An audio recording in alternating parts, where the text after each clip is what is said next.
Hello গাইসের ঘর আমরা আছি গাজলডোবা। খুব শীঘ্রই আমরা কিছুদিনের মধ্যে এপ্রিল মাসে হয়তো এখানে শুটিং করতে আসবো।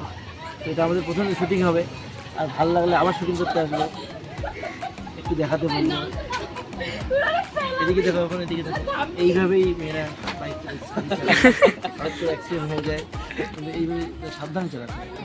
হ্যালো এভরিওয়ান, কেমন আছো সবাই? আশা করি সবাই সুস্থ আছো। তো গত 18 মার্চ গজলডোবা আসলো প্রীতমকে তো সবাই চেনো, কারণ ওর গোলাপ ফুলের কাটাটা শুধু ন্যাশনালে না ইন্টারন্যাশনালি ট্রেন্ডিং ছিল। তো প্রচুর পরিমাণে ট্রেন্ডিং ছিল, তো সেই গানটা তো অবশ্যই সবাই শুনছে। তো সেই প্রীতম গজলডোবা যখন আসলো তখন আমাকে ফোন করলো যে আমি যদি ফ্রি থাকি তো আসতো। তো আমি ফ্রি ছিলাম সারাদিন, এখন কোনো কাজ নেই, স্কুল বন্ধ হচ্ছে, তো ফ্রি ছিলাম, তাই আমিও সঙ্গে সাথে চলে গেলাম। আর এই প্রীতমই কিন্তু আমার চল ধামাকাটা চল গানে অভিনয় করছে। তো যারা যারা এখনো দেখো না ভিডিওটা অবশ্যই দেখে নিও। আর দেখো কোনো একটা সেলিব্রিটির সঙ্গে কোথাও গেলে কি হয়, মানে ও যেখানে যাচ্ছে প্রচুর লোক সেলফি তুলতেছে, ঘিরে ধরতেছে, ছবি তুলতেছে। তো মানে ভালোই লাগতো। আমাদের কিন্তু ফলোয়ার্স কম নাই, আমাদের এই সপ্তাহের মধ্যে 2 মিলিয়ন হয়ে যাবে ইউটিউবে। তো সেই দিনের অপেক্ষা আছি যেদিন আমাদের সঙ্গে পাবলিক এসে সেলফি নেবে। আমাদের সঞ্জয় ডান্স একাডেমির সঞ্জয়দার সঙ্গে দেখা হয়ে গেল। আমার ক্লাসের নাম কিন্তু এস ডান্স স্টুডিও। ভালো লাগলো। গাজলডোবা ঐতিহাসিক স্থান, ঐতিহাসিক বলবো না, মানে খুবই পপুলার। এত বড় একটা ব্যারেজ আছে আমাদের নর্থ বেঙ্গলে, ফারাক্কার পরে একটাই ব্যারেজ, খুব পপুলার, সবাই আসে। তো আসবেন সবাই, এস ড্যান্স বলতে আসবেন সবাই। খুব শীঘ্রই আমরা কিছুদিনের মধ্যে এপ্রিল মাসে হয়তো এখানে শুটিং করতে আসবো। এটা আমাদের প্রথম শুটিং হবে, আর ভালো লাগলে আবার শুটিং করতে আসবো। একটু দেখাতে বলবো, এদিকে দেখো, ওখানে এদিকে দেখো। এইভাবেই মেয়েরা বাইক হয়তো অ্যাক্সিডেন্ট হয়ে যায়, কিন্তু এইভাবে সাবধান চালাতে হবে। এটাই বলবো বারবার, সাবধানে চালাবেন, সেফটি ফার্স্ট।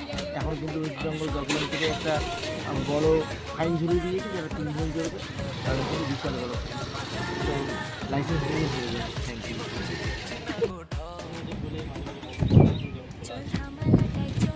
নিজ দিয়ে ওগুলো করে বেরোচ্ছে।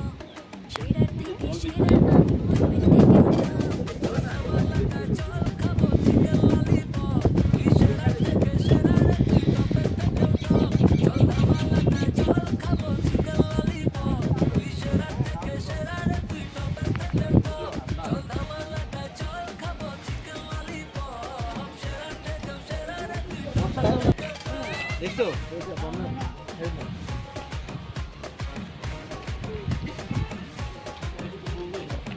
না, জল বেরোচ্ছে তো এগুলো দিয়া, অল্প খোলা আছে। এইদিকে জলটা থাকাই দিয়েছে, হ্যাঁ ওটা খোলা নাই মনে হয়। তোমরা কি আসছিল গজলডোবা এর আগে? তো আসছিল 2019 সালে। তো 2019 সাল, এখন 2025, প্রায় 6 বছর হয়ে আসতেছে। তো এখন অনেক কিছু পাল্টে গেছে গজলডোবার, অনেক কিছু, তাই সব কিছু ঘুরে ঘুরে দেখাচ্ছিলাম। ওরা সবার ফ্যামিলি সহকারে আসছিল। তো গোটা ব্লগটা দেখতে থাকো, সবাই কি করে, আমি কি করি। আর এদিকে দেখো আবার ফ্যান চলে আসছে, মানে যেখানেই যাচ্ছে সেখানেই শুধু ফ্যান আর ফ্যান। আর সবাই, এই ফ্যানটা অনেক দূরে বাড়ি, আলিপুর থেকে আসছে। তো এখানে দেখা হইলো, এখানে সেলফি তুললো।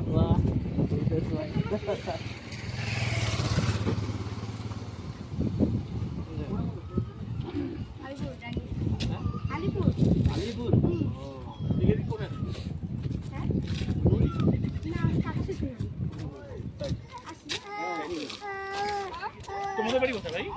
আমাদের এখানে 10 নম্বর। মানে তোমার গাজলডোবায় বলে এটাকে। হ্যালো গাইসের ঘর আমরা আছি গাজলডোবা। আগত গেলাম কি সেবক থাকি আসলাম বাগড়াকোট থাকি আসলাম এই যে গাজলডোবা। তো সেই এনজয় করে যাচ্ছি। কেমন লাগছে আমাদের খুব ভালো, খুব ভালো, সুন্দর জায়গা এটা। গাজলডোবা হচ্ছে উত্তরবঙ্গের মধ্যে একটা অন্যরকম সুন্দর জায়গা, সুন্দর জায়গা, এরকম জায়গা আর নাই। অনেকটা মনে করো দীঘার মতো নেই। কিন্তু আজকে যদি আমাদের বাড়ি যাইতাম তাহলে আরো একটু বেশি। না, অন্যদিন যাবো, আজকে অনেকজন আসছি না, আজ অনেকজনে আসছি না, অনেক সবাই সঞ্জয়দার বাড়ি আরো যাবো। অনেক অনেক প্রোগ্রাম আছে, ওইলে কর্মতায় আজ আর যাওয়া হইলা, আবার অন্যদিন আছে তখন যাওয়া যাবে। তো তোমরা সবাই এখন প্রীতমের মার যে ফেমাস ডায়লগটা সেটা শুনলা, হ্যালো গাইসের ঘর। তো আন্টির এটা হলো ফেভারিট, মানে পপুলার ডায়লগ আর কি। তো এখন সবাই আসছে, ওরা হলো সাইকেল রাইড করবে, প্রায় সন্ধ্যা হয়ে গেছে এখন। আর সাইকেল রাইড করার সময় প্রীতম বললো যে কিছু রিলস বানাই দিতে, কিছু ছবি তুলে দিতে একসঙ্গে। ওরা সবাই একজন দুজন করে একসঙ্গে হলো সাইকেল চালাচ্ছিল, তো আমি সব তুলে দিচ্ছিলাম আর কিছু রিলসও বানাই দিচ্ছিলাম।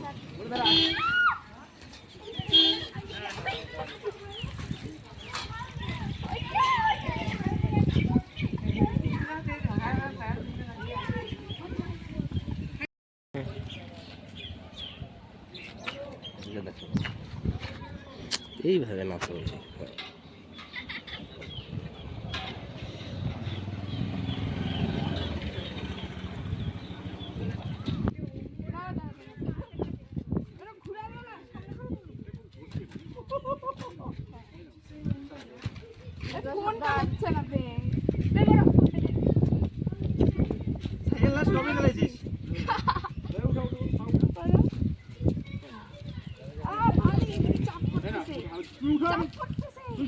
চাপ নেই, তাই বেড়াই দিচ্ছি। আমি ধরে আছি, তুই বস, উপরে বসিস? বসিস? এখন চালা। তুই পারবি না, আমাকে দে, আমাকে দে। বল, দেখ কেমন ভয়টা লাগে, তারপরে দেখ। ভয় লাগে কিন্তু সেই পিছনে বসলে বলবি? হ্যাঁ,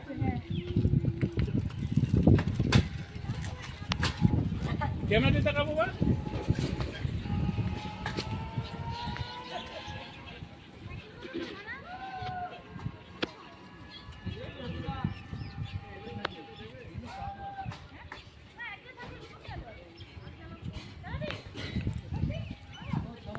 প্রীতমের এই জায়গাটা খুব পছন্দ হয়েছে, তো বলতেছে কিছু রোমান্টিক গানের কাজ হয়তো করবে, তো খুব তাড়াতাড়ি হয়তো কিছু রোমান্টিক গানের কাজ করবে এখানে। তার সঙ্গে আমার চ্যানেলের কাজ তো আছে। আর আমাদের এটা লোকাল জায়গা, সবসময় যাওয়া আসা করি, তাই আমাদের কাছে অতটা মানে অতটা ভালো, জায়গাটা খুবই সুন্দর কিন্তু অতটা ইম্পর্টেন্ট দিই না। তো ওরা সেই জায়গাটা দেখতেছে, তো ওদের কাছে খুবই পছন্দ হচ্ছে, তার জন্য শুটেরও প্ল্যান হয়ে গেল। এখানে সবাই যে যার মতো একদম রিলস বানানো ব্যস্ত, রিলস তার সঙ্গে ছবি সবাই পার্সোনালি বানাচ্ছে, তার সঙ্গে প্রীতমের মার রিলসগুলো বানাই দিচ্ছে।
দেখো কত রকমের ভাজা, দেখো চিংড়ি ভাজা, কাঁকড়া ভাজা, তারপরে হচ্ছে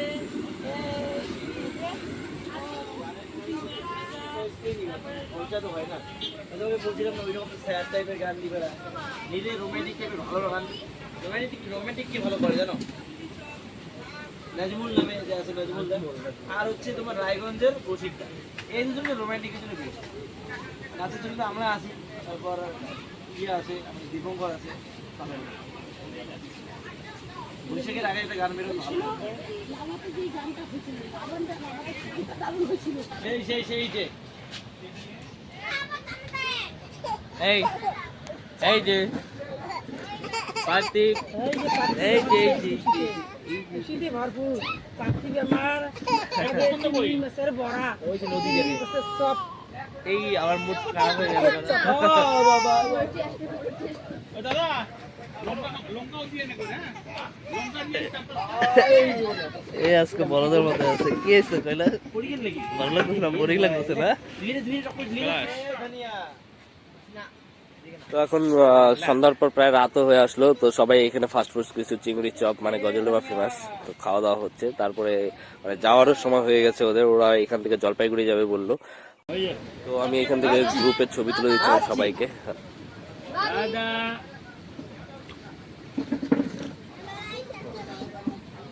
খাও, তুমি খাও না, যেটা আনছে খাও। লজ্জা পেও না, লজ্জা পাই। চিংড়ি চপ আমি সত্যি খাই না, তো সবাই ভাবতেছিল হয়তো আমি লজ্জা পাচ্ছি, তো আমি নিয়ে নিয়েছিলাম লঙ্কার চপ, কারণ আমি চিংড়ি চপ সত্যি করেই খাই না। চিংড়ি চপ খাওয়ার পর আমার প্রচুর গ্যাস হয়ে যায়, গ্যাসের সমস্যা, এর জন্য লঙ্কার চপ। আর সবাই ভাবতেছিল যে আমি লজ্জা পাচ্ছি। চপ তাই আর করে দিচ্ছে জানেন, বাসুদেব প্রীতমের জল ছিটে বাবা হয়ে যাচ্ছে। আচ্ছা আচ্ছা, জল ছিঁড়ে বাপি তোর কি হয়? তোমরা সোংরা না, তোমরা অবশ্য না দেখান, তুই দাদা করিয়ে দেখান বরের বন্ধু হলে আগে কি থেকে হবে? সম্পর্ক আলাদা হ্যাঁ, ছিল। আমরা একদম মানে ভাই বোনের মতোই আর কি আমরা দাদা করেই ডাকি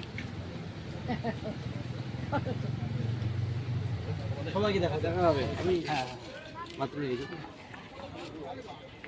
দেখা হবে খুব তাড়াতাড়ি ফ্যামিলির সাথে আবার একদিন আসবো এখানে সন্ধ্যাবেলা ঠিক করে টাটা গুড নাইট দেখা হবে, ভালো লাগলো ঠিক আছে টাটা টাটা টাটা